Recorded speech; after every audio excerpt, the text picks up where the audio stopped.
Drop it.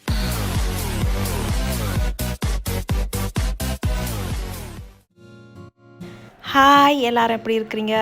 நான் நல்லா சுகமாக இருக்கேன். நீங்களும் சூப்பராக இருப்பீங்கன்னு நினைக்கிறேன். இன்றைக்கி நாங்கள் இந்த வீடியோவில் ஃப்ரூட் கேக்குக்கு நாங்கள் யூஸ் பண்ணுற டூட்டி ஃப்ரூட்டியை எப்படி வீட்டிலையே தயார் பண்ணிக்கொள்கிறதுன்ட்டு பார்க்க போகிறோம். இது மாதிரி நல்ல கலர்ஃபுல்லான டூட்டி ஃப்ரூட்டியை எப்படி செய்கிறதுன்ட்டு பார்ப்போம். நான் நம்புகிறேன் இந்த வீடியோ உங்களுக்கு யூஸ்ஃபுல்லாகவும் இன்ட்ரெஸ்டிங்காகவும் இருக்குமெண்டு. வீடியோ பிடிச்சிருந்ததுண்டா தம்ஸ் அப் பண்ணுங்கள். என்னோடய சேனலுக்கு நீங்கள் சப்போர்ட் பண்ண விரும்புனீங்கண்டா இந்த சேனலில் ஒருக்கா சப்ஸ்கிரைப் பண்ணிவிட்டு அப்படியே பக்கத்தில் இருக்க பெல் ஐக்கனையும் ப்ரெஸ் பண்ணிவிடுங்க. வாங்க இனி வீடியோக்குள்ளே போகலாம். முதலாவது நான் ஒரு பாதி வாட்டர்மெலனை இது மாதிரி சின்ன சின்ன பீசஸாக கட் பண்ணி வச்சுருக்கிறேன். இதில் நாங்கள் சாப்பிட்ற அந்த பிங்க் கலராக இருக்க பகுதியும் தோல் பகுதியும் இல்லாத மாதிரி சீவி எடுத்துக்கொள்ள போகிறேன்.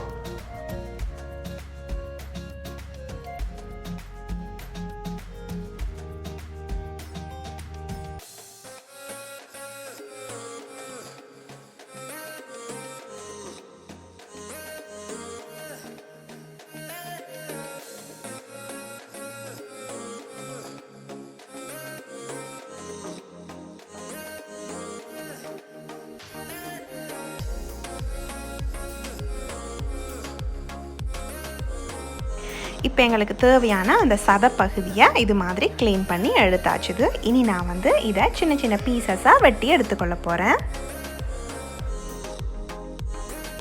இது மாதிரி நான் சின்ன சின்ன பீசஸாக கட் பண்ணி எடுத்துக்கொள்ள போகிறேன். டூட்டி ஃப்ரூட்டி வாட்டர்மெலன், பப்பாளிக்காய், தோடங்காய், இந்த தோல் இது மாதிரியான பழங்களில் இருந்து செய்வாங்க. கேக் சாப்பிடும்போது நாங்கள் அந்த கேக்கில் இருந்து இந்த டூட்டி ஃப்ரூட்டி கடிப்படும் போது தனி ஒரு டேஸ்ட்டாக இருக்கும். இப்போ நான் இந்த பாதி வாட்டர்மெலனையும் இது மாதிரி குட்டி குட்டி பீசஸாக வெட்டி எடுத்துட்டேன். டூட்டி ஃப்ரூட்டி வீட்டிலையே நான் செய்ய காரணம் என்னன்னா, இங்கே இருக்கிற டூட்டி ஃப்ரூட்டி பெருசாக கலர்ஃபுல்லாக இருக்காது. 2 கலர்லேயோ தான் ஏதோ தான் நான் இந்த சூப்பர் மார்க்கெட்டில் கண்டிருக்கிறேன். ஒரு லைட் க்ரீனும் ஒரு லைட் எல்லோ கலரும் தான் நான் கண்டிருக்கிறேன். ஸோ அதனால தான் நான் வீட்டிலையே இந்த டூட்டி ஃப்ரூட்டியை செஞ்சு கொள்றதுக்கு நினச்சேன். நான் வெட்டி எடுத்த இந்த வாட்டர்மெலன் சதை பகுதி ஒரு 1 கப் அளவுக்கு இருந்தது. ஸோ நான் இது மூழ்கிறதுக்கு ஒரு 1.5 2 கப்புக்கு மாதிரி தண்ணி விட்டு இதை அவிய விட போகிறேன். தண்ணி கொதிக்கிறதுக்கு ரெடியாகி கொண்டிருக்குது. இனி நான் இதில் வாசனைக்காக ஆரஞ்சு எக்ஸ்ட்ராக்ட் சேர்த்துக்கொள்ள போகிறேன். ஆரஞ்சு எக்ஸ்ட்ராக்ட் 1 டீஸ்பூன் மாதிரி சேர்த்துக்கொள்கிறேன். நீங்கள் விருப்பமான எக்ஸ்ட்ராக்ட் சேர்த்துக்கொள்ளுங்க.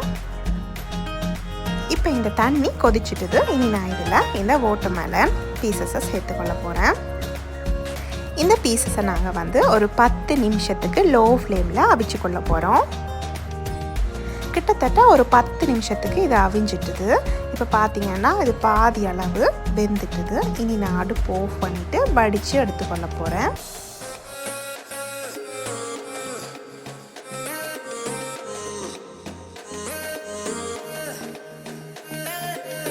முதலாவது தடவை நாங்கள் அவிச்சிட்டு இது மாதிரி வடிகட்டி எடுத்து வச்சுருக்கிறோம். இனி நாங்கள் அடுத்த ஸ்டெப்புக்கு போகிறோம்.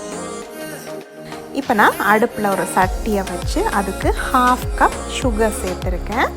1/2 கப் சுகருக்கு 1 கப் தண்ணி சேர்க்க போகிறேன். தண்ணி சேர்த்துட்டு நல்லா கொதிக்கும் வர வெயிட் பண்ண போகிறேன்.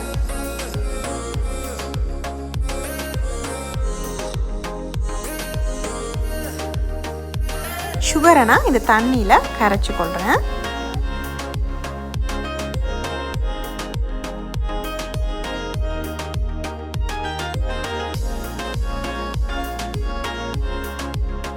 சுகர் நல்லா கரைஞ்சி கொதி எழும்ப தொடங்கிட்டுது. இந்த நேரத்தில் நான் உப்பு கொஞ்சமாக சேர்த்துக்கொள்கிறேன். உப்பு சேர்த்தோம்னா டூட்டி ஃப்ரூட்டியில் இனிப்பு கொஞ்சம் தூக்கலாக காட்டும்.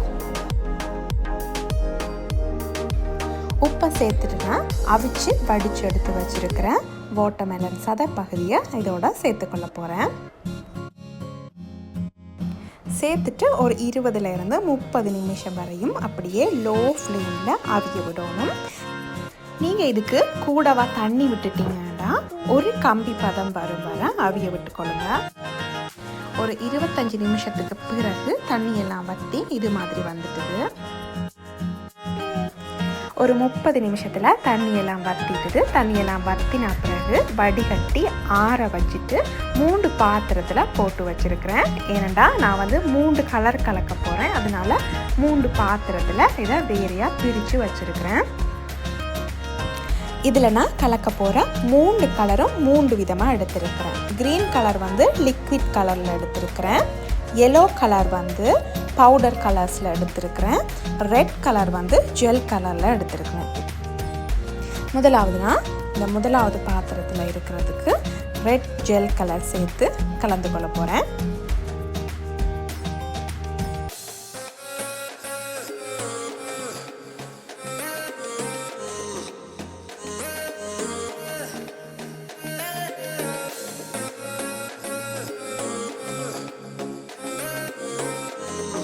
ரெண்டாவது பாத்திரத்தில் இருக்கிறதுக்கு நான் எக் எல்லோ பவுடர் கலர் சேர்க்க போகிறேன்.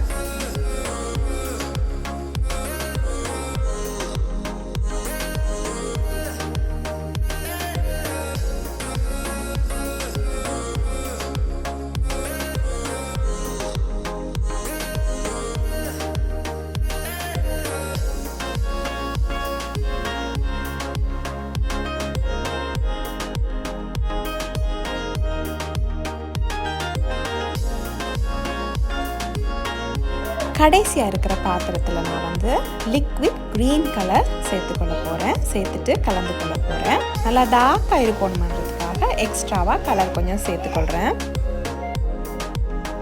இது மாதிரி கலர் எல்லாம் நல்லா கலந்து விட்டுட்டு 6 to 12 hours வந்து இந்த கலர் பிடிக்கும் வர ஊற விடணும். இந்த துண்டுகளை நான் வந்து மெல்லிய துண்டுகளாக வெட்டினதால் ஒரு 6 ஹவர்ஸ்லேயே இது வந்து நல்லா ஊறி பிடிச்சிட்டுது. ஆனாலும் நான் வந்து நைட் 7 o'clock இதை செஞ்சு வச்சதால் விடிய 7 o'clock தான் எடுத்து பார்த்தேன். நல்லா கலர் பிடிச்சிருந்தது. 12 ஹவர்ஸுக்கு இதை வந்து டிஸ்டர்ப் பண்ணாமல் வச்சோம்னா நல்லா கலர் எல்லாம் இறங்கி நல்ல ஒரு வடிவான கலரில் இருக்கும். இப்போ வந்து விடிய 7 மணிக்கு பாருங்கள் கலர் எல்லாம் நல்லா இந்த டூட்டி ஃப்ரூட்டிக்குள்ளே இறங்கி இருக்குது. இனி நாங்கள் இதில் இருக்கிற ஈரத்தை எல்லாத்தையும் ரிமூவ் பண்ணணும். ஸோ நான் இதை வந்து டிஷ்யூ பேப்பரில் போட்டு நல்லா ஒத்தி எடுக்க போகிறேன். இப்படி நாங்கள் தண்ணி எல்லாத்தையும் நல்லா ஒத்தி ரிமூவ் பண்ணிவிட்டு நல்ல ஒரு ஏர்டைட் கண்டெய்னரில் ஸ்டோர் பண்ணி வச்சுக்கொள்ளலாம். கேக்குக்கு நாங்கள் இந்த டூட்டி ஃப்ரூட்டியை சேர்க்கும்போது கடைசியாக சேர்த்துக்கொள்ளணும். மாவெல்லாம் சேர்த்து மிக்ஸ் பண்ணின பிறகு தான் இதை சேர்த்துக்கொள்ளணும். இதை சேர்க்கும் போதும் இதுக்கு சாதுவாக மாவு கொஞ்சம் தூவி அதுக்கு பிறகு தான் கேக்கோட கலக்கணும்.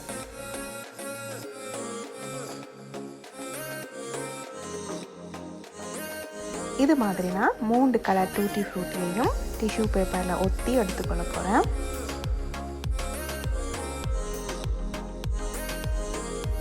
இது மாதிரி நாங்கள் தண்ணி கொஞ்சம் கூட இல்லாத மாதிரி நல்லா காய வச்சு எடுத்துக்கொள்ளணும். இவ்வளவுதாங்க இந்த டூட்டி ஃப்ரூட்டி செய்கிற ப்ராசஸ். நான் நம்புகிறேன் இந்த வீடியோ உங்களுக்கு யூஸ்ஃபுல்லாகவும் இன்ட்ரெஸ்டிங்காகவும் இருந்திருக்குமென்று. இந்த வீடியோவை ஸ்கிப் பண்ணாமல் முழுமையாக பார்த்ததுக்கு நன்றி. இன்னும் ஒரு யூஸ்ஃபுல்லான வீடியோவோட சந்திக்கலாம். Until then, 3D Lifestyle Germany, தரிசி.